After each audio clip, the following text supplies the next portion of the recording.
बिस्मिल्लाहिर्रहमानिर्रहीम अस्सलाम वालेकुम दोस्तों, वेलकम करते हैं इमरान ऑफिशियल में।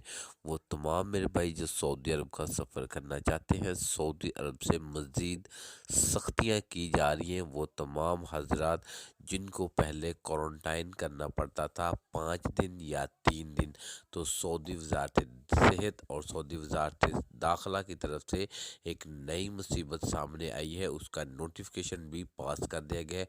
अब वो लोगों को कुछ ज़्यादा दिन क्वारंटाइन करना पड़ेगा। वो कौन से लोग हैं जिनको 15 दिन क्वारंटाइन करना पड़ेगा?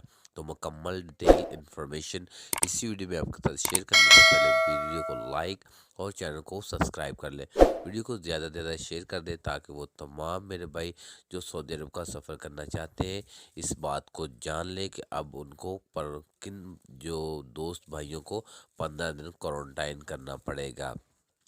तो मेरे भाई जिन लोगों ने वैक्सीन लगवाई, दोनों खुराक सऊदी से मंजूर शुदा वैक्सीन लगवाई हुई है और उनको लगवाए 6 महीने से ज़्यादा हो चुका है दूसरी खुराक ली हुई को, तो उनको सऊदी अरब में जाने के लिए, अगर उन लोगों ने बूस्टर शॉट नहीं ली हुई तो उनको सऊदी अरब में अब 15 दिन क्वारंटाइन करना पड़ेगा। तो जैसा